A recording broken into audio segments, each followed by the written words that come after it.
Today on the podcast, we're talking all about AI music. I don't know if you've heard this or not, but it's really growing in a huge way. Suno just released some awesome new features. Today, we're going to talk about a few of those. And also, the record labels are a little bit intimidated, I think, because they're talking about licensing deals with Suno. So, we're going to cover all that today in the episode. But before we do, Jaeden, why don't you tell them about our school community? Yeah, so every single week we release an episode over on school that we don't publish anywhere else. This week we actually did one all about Suno, which is what we're going to be talking about today. And I broke down what I'm currently using Suno for. I have a project that makes me $600 a month. Actually, the project makes like probably 2 or 3 thousand, but the one specific thing I'm doing on Suno makes me about $600 a month. And so we break down exactly how I'm using Suno to generate music, edit music, a lot of the new features, and we go into all of the nitty gritty stuff that we don't share here. And yeah, it's a great place. Every single week, Jamie and I break down a different side hustle we're doing or a different way we're using AI tools to grow and scale our business. So if you're not already a member of the school community, definitely go check it out. It's $19 a month, so it's a pretty discounted price. And also, if you're interested in doing anything with music and Suno, like if you're interested in this episode because you actually want to try music, definitely go join the school community this week. That episode's over there and it's amazing. But there's like 50 other episodes we record every single week. So otherwise, even if you're not interested in the music, make sure to go check it out. All right, let's get into what's going on with the record labels this week. So Suno and Udio are the two big AI generating kind of like music companies, and they have been having a bunch of lawsuits for a while now with record labels. Record labels are kind of mad because evidently they used music that the record labels had signed to train all of their models. And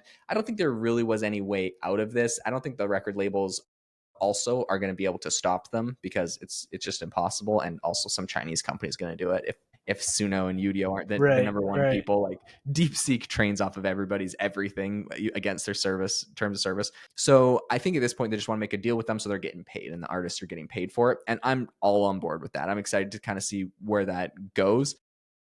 But yeah, it's fascinating because it feels like at the beginning, record labels, musicians were really against like AI generated music. There was definitely some strong resistance. And now I feel like it's completely changed. People are embracing it and they know whether they like it or not, this is where a lot of music unlock is going to happen. Yeah, I mean, I think with the development of AI, the business model needs to change, and it wasn't too long ago really when the music industry was shaken up with all the streaming things. They had to go from a buy my CD model to or buy my song on iTunes to a streaming model, and I think it's going to change again.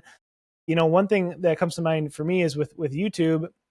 I use a service called Epidemic Sound for all of my music and background sounds for my YouTube videos.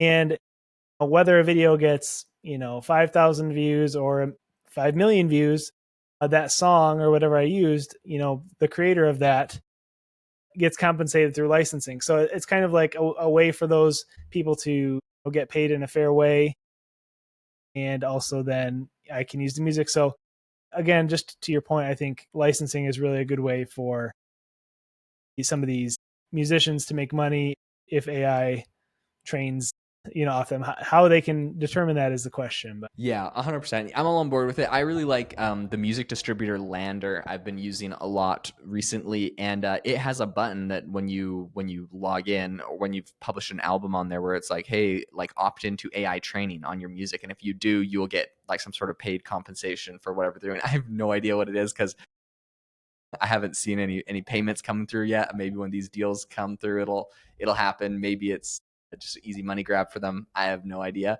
But I do appreciate the push there because obviously all these companies already trained on everybody's stuff without paying. So now it's kind of like they're like, before we have to have too many lawsuits, it may possibly get shut down or something. We'll just like, now that we proved we can make a product that everybody likes and it's really popular, now we'll go back and actually do the licensing deal. So they're doing it with a few major players, which is Universal Music Group, Warner Music Group, and Sony Music Entertainment. All of them are in talks right now with Udio and Suno.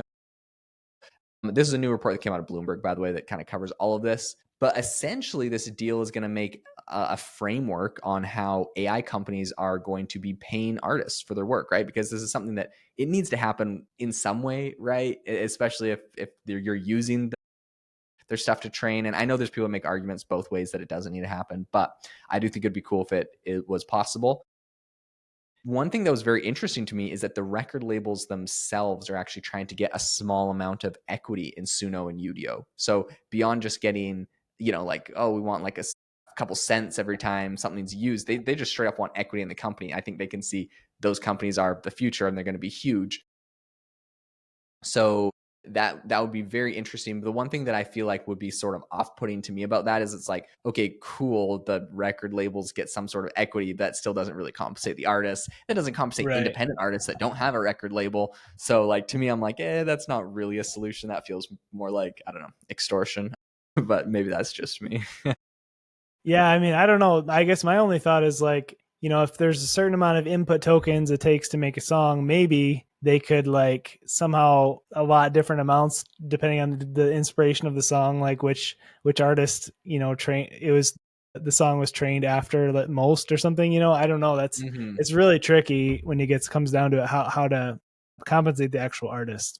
Exactly. And it's like we have the technology, so obviously these companies are excited to like make it work because we have the technology and it does democratize music generation and music creation for independent artists that are like trying to experiment. You could be an amazing artist, maybe an amazing vocalist, but you have no idea how to play the drums and the piano, but you have a great idea for a song and you need the drums and the piano. You can't afford to go hire someone to go do that, or you don't know someone that can. And if you could do it here, like that's awesome. All of a sudden you've just unlocked like an amazing song. And so I definitely see the use case. Maybe I'll be dropping an album soon featuring Jamie on a rap track. We'll see. Yeah. Nice. Jamie's got mad bars. But anyways, I think that there's a lot of use. People obviously like this technology, so I think that it's not going to get shut down. Essentially, this deal right now is going to also settle all of the open lawsuits that are happening between these music companies and the AI and these different AI startups. Instead of just perpetually fighting each other in court forever, these AI startups are going to make tons of money from people using them, so they're going to get more money. The record labels are feeling kind of left out. So instead of just having this ongoing legal battle forever, let's just all come together in the music industry, sing a little kumbaya, and make some deals where Suno and Udio get extorted for all of their equity. Just kidding. No, but I mean, I think this is cool. I think you're onto something, especially with when we talk about some of the new features Suno just released, as far as like being able to break down a song into different stems like that.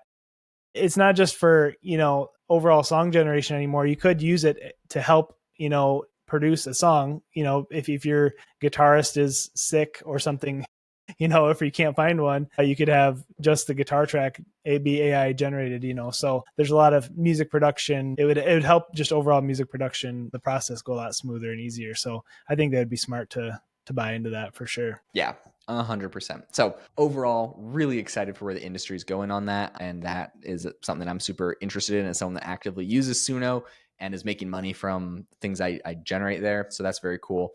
Hey, if you enjoyed the episode today, make sure to leave us a rating and review. That's the number one way you could say thanks for us putting out all of this content. We read all the reviews and we really appreciate them. They help other people find the show too. So for us, it's like always exciting to find out more people are appreciating the show. So yeah, we love that. And then also make sure to check out the AI Hustle School community, an amazing community. We have over 300 members in there, and we are always blown away by the insights people share on their startups, what they're working on, their side hustles, and we share a ton about everything we're doing there as well. So it's a cool place. Thanks so much for tuning in, and we will catch you guys next time.